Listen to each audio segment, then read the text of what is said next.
Hi everyone, my name is Siddhi, जैसा उन्होंने बताया। किसी के निकनेम्स हैं यहाँ पे? सबके हैं, मेरे नहीं है यार। नहीं, थैंक यू। सो मैम आप बताइए। पेरेंट्स ने गट्टू नाम रखा था because I was very fat and Okay. Husband प्यार से मुझे इशराक बुलाते थे which means sunshine. Oh wow. And आपका? हाँ हाँ आप। मेरा ही। हाँ हाँ नहीं आप। मेरा तो वैसे तो सुबु है। हाँ हाँ कभी कभी मुझे बोलते हैं मेरे पापा। ओके सुबू। पर सर की मैं तारीफ करना चाहूंगा। मैं पिछली बार जब देखा था इन्हें फर्स्ट टाइम तो ही वाज सो नर्वस के साथ शिवर कर रहा था वो, and today he was not. So sir बहुत अच्छा इम्प्रूवमेंट है, please clap for him please. और किसी के कोई निकनेम्स दोस्तों ने रखे हो घर पे? लड़कों को मत पूछे, बहुत गंदे नाम ओके अच्छा, खुद नहीं चेंज कर लिया आपने। सो मेरा नाम सिद्धि है एज यू नो। मेरा किसी ने नाम ही नहीं रखा, नहीं रखा। कोई सिड रख सकता था, सिद्धू रख सकता था, किसी ने नाम ही नहीं रखा। पर मेरी मम्मी ने रखा, और वो भी गुस्से में। वो गुस्से में मुझे रानी बुलाती थी, और जब भी वो मुझे रानी बुलाती थी मुझे समझ आता था मैं पिटने वाली हूँ, नहीं तो कुछ तो गड़बड़ किया मैंने। और वो बहुत डेंजरस टाइम होता था। सो क्या हुआ ना कि जब मैं कॉलेज से जो वो 3rd-4th सेमेस्टर वाला पार्ट हो ना जहाँ पे आपको इंटर्नशिप करनी पड़ती है, तो उस टाइम मुझे इंटर्नशिप मिल नहीं रही थी और मैं वेली घर पे बैठी हुई थी। तो क्या ही करती थी मैं, बिस्तर पे पड़ी होती थी, सुबह 4 बजे सोना, दिन भर फिर सोना, और फिर उसके बाद दोपहर में थोड़ा बहुत खा पी के टीवी भी देख के फिर शाम को फिर सो जाना, फिर रात भर जगना। मेरा यही रूटीन चल रहा था ये महीना भर। और उस महीने में मेरी मम्मी से इतनी लड़ाइयाँ होती थी, इतनी लड़ाइयाँ होती थी कि मैं बता ही नहीं सकती। और वो हर्ट करती है ऑब्वियसली, बट आप उस जोन से बाहर ही नहीं आ पाते हो जब आप बहुत आलसी हो जाते हो और आप होपलेस हो जाते हो। तो क्या हुआ ना कि उस टाइम एक दिन याद है मुझे, और वो याद इसलिए है, मैं आपको लास्ट में बताऊंगी मुझे वो दिन क्यों याद है। उस दिन क्या हुआ कि मैं सुबह सो रही थी और मम्मी रोज ही देख रही थी मुझे कि सुबह जब भी मैं स्कूल जाती हूँ, एक्चुअली मम्मी मेरी स्कूल टीचर है, she is sports teacher, so she is national player in cricket और as well as she is national player in volleyball too. So वो स्कूल में या वेरी स्ट्रॉन्ग वुमेन, मतलब वो घर संभालते हुए स्कूल जाना it is not that easy. So वो स्कूल सुबह सुबह खाना वाना नाश्ता वगैरह बना के वो स्कूल जाती थी, और वो मुझे एक बार उठा के जाती थी कि मैं स्कूल जा रही हूँ, और वो चली जाती थी। उस दिन क्या हुआ, कुछ 2-3 हफ्तों से मेरी लड़ाई हो रही थी मम्मी से, क्योंकि वो उठाती थी फिर मैं उठती नहीं थी और हमारी लड़ाई हो जाती थी उधर ही। और फिर वो स्कूल जाती थी। सो उस दिन she just texted me, I don't know why, and she texted me कि कैसी है। उसने बस मुझे यही टेक्स्ट किया। एंड कभी मम्मी के मुंह से सुना है हमारी इंडियन मॉम्स कभी आई लव यू बोले? एक्सेप्ट ही नहीं कर सकते हम लोग।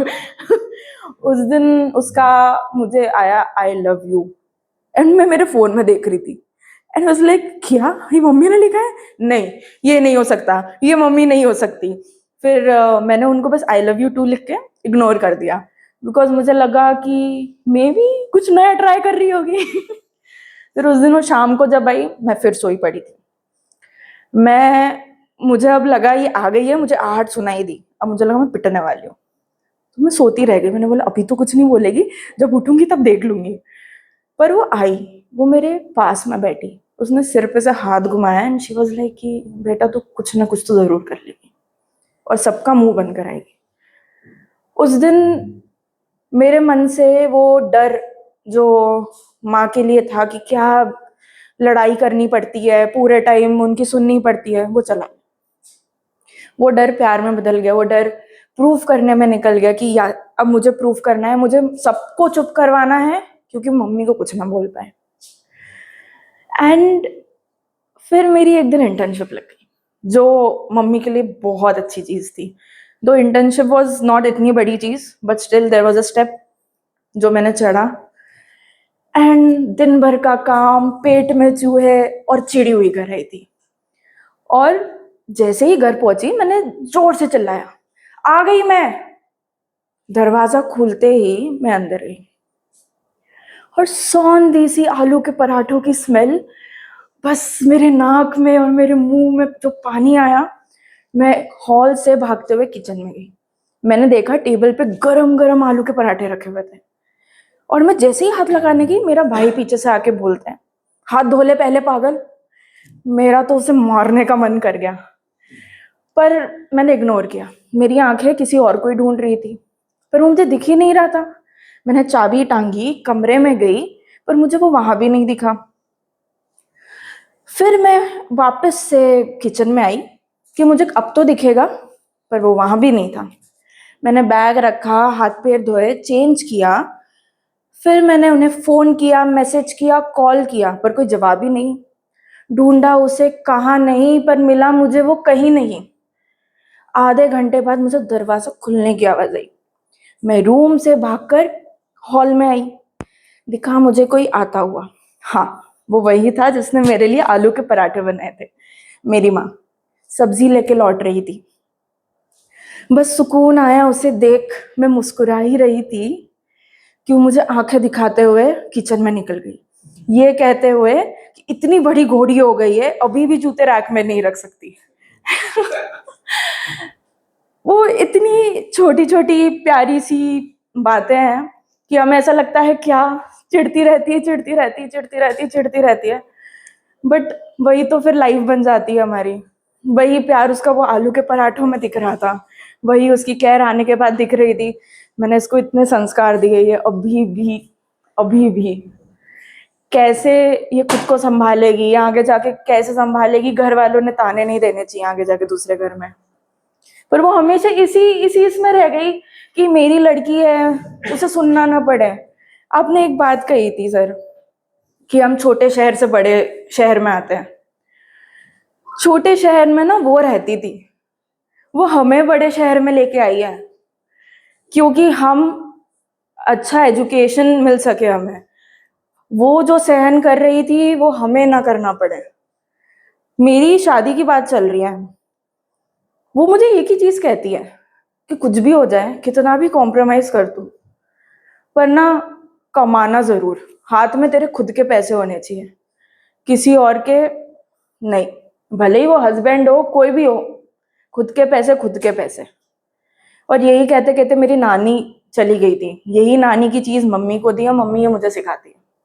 और ये मैं सारी औरतों को बोलना चाहूंगी, खुद कमाओ, क्योंकि यहाँ पे आजकल कोई सगा नहीं होता। शादी के पहले लड़के हो या लड़कियां, सबको कॉम्प्रोमाइज करना पड़ता है। पर आप लोग है ना, वो हम लोग आजकल हमारा वो जो गार्ड है वो हम नहीं गिरा पाते। हम किसी को हमारे वो कंफर्ट जोन में नहीं आने दे पाते। कितना मुश्किल हो जाता है। आजकल शादियां ही इसलिए इतनी मुश्किल से होने लगी है कि कौन हमें अपनाएगा, हम जैसे है वैसे कौन रखेगा। हमें घर वालों ने इतना मुश्किल से पढ़ा लिखा कर खर्चा करके बड़ा किया है, और हमें कहीं जाके अब ये बोल देते हैं कि सब छोड़ दो, तुम्हें एडजस्ट करना पड़ेगा, तुम्हें पुणे में ही रहना पड़ेगा, तुम्हें इधर घर पे ही रहना पड़ेगा। क्यों? फिर हमारा पढ़ा लिखने का तो मतलब ही क्या है? सो लाइफ है, yes, but every girl in the room, every women in the room, I request you, जो भी हो, अपनी सेल्फ रिस्पेक्ट कभी मत साइड में रखना, कभी नहीं।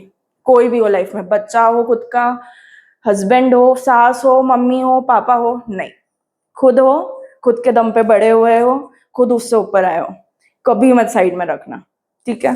Thank you guys, thank you. बहुत बढ़िया।